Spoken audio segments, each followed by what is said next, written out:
Hello, welcome to Nourishing the Mother. I'm Julie Tenner. And I'm Bridget Wood. Today's listener question of the week is, I'm changing, but he's staying the same, and what do I do with that? So we've got 5 minutes. We're going to power through it.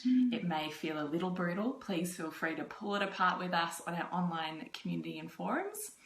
But let's head straight into it. So we're going to break it down into 3 points, which we're going to keep coming back and referring to. So those points are perception, values, and gratitude. For how he is. Bridget. Yes, it's a big one, right? So you're changing. You know, you've got new interests, there's different things happening in your life now, you're inspired perhaps, and all of a sudden who your partner is or what they're interested in is no longer important, or it's no longer legitimate, I suppose, in terms of your worldview of things. And that's really what it is. It's clashing values, and it's you perceiving that what he's interested in is not important enough or valid, or somehow taking away from your own interests in what's important to you. So I think it's a real way of looking at, okay, well, how does what's interesting to him benefit me and my own growth and my own path? What do you say with that? No, I totally agree with you. So you're looking at values, so it's recognising first, okay, so my values have, whilst maybe the core ones are still the same, have shifted and morphed and changed into a different form, and his are still here. So it's about coming back to that recognition point that no two values are any better or worse than anybody else's, because you have to see how they absolutely serve the whole, as in the whole relationship unit, the whole family unit, and that whole person for their journey, their soul, where they're at and where they're going. So no one's, when we look at it that way, no one's values are better or worse than anybody else's. So it's first recognising that and then going, okay, so why am I feeling ribbed about this? And so that's coming back to, what are your values, and therefore what are you feeling that there's a non-recognition or a like a non-valuing of what that actually represents to you. I think this kind of thing can be classic if you're on a bit of a spiritual path, or you're on a little bit of a perhaps intellectual.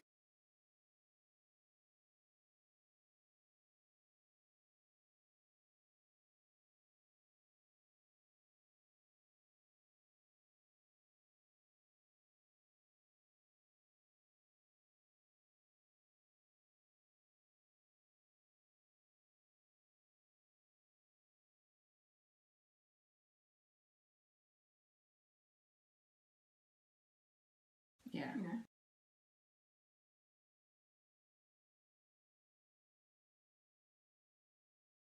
You know. Oh my God. Okay, we're back. So let's try and move through this quickly, shall we? Yeah, let's.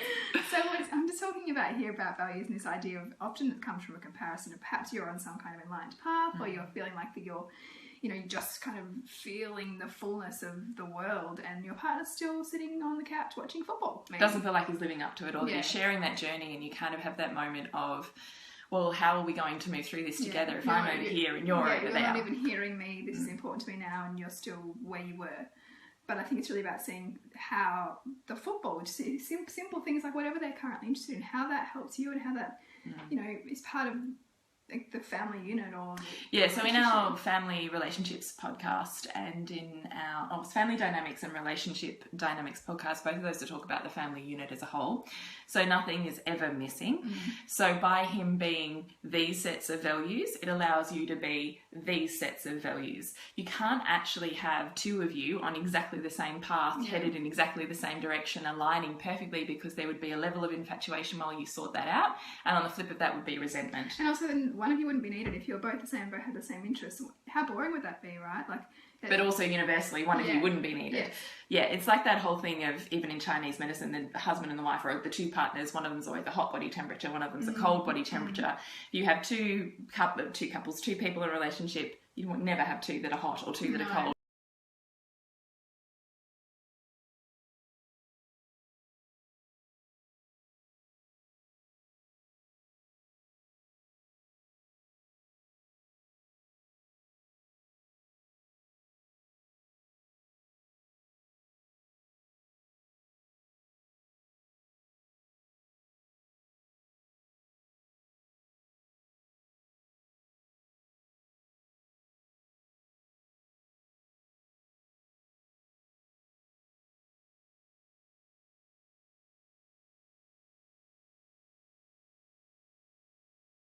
Let's just wrap this. Let's wrap it up. Okay, so we talked briefly about perception. So shifting your perception, seeing the value and what is actually going on below what's happening at the surface level. 2, looking at your values and that you need enough of them that we were just saying that are aligned. You can't have 2 on exactly the same one. If you wouldn't be needed, the relationship wouldn't be lasting. Last one is gratitude, Bridget. Yes, so gratitude. So really seeing how what they're interested in really serves you and serves your bigger picture, and sees how it helps them to grow into who they are.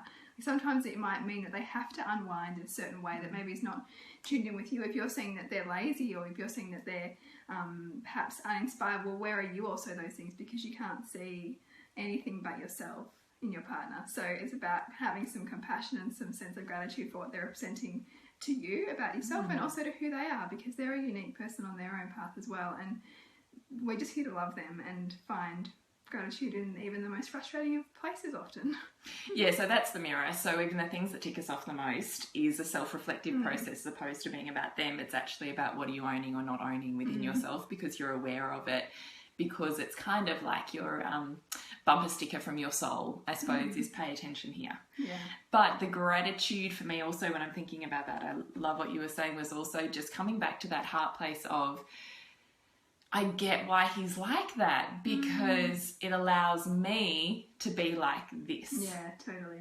And it's always kind of this equilibrium in a relationship, and a kind of a fluidity when you've got those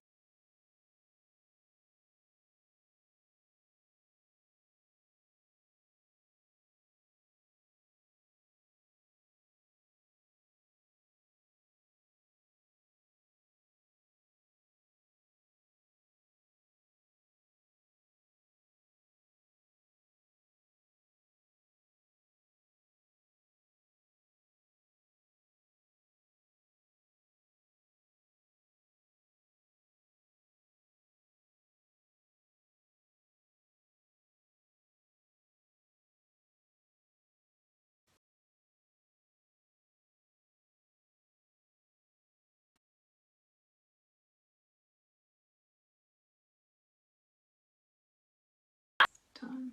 Okay, we're going to wrap it up there, because clearly we're having problems with our internet connection. We hope there was something in this for you, and we're sorry if it wasn't very coherent. But we will see you next time for our listener Q&A. And please email in if you have anything resonating for you. Yeah.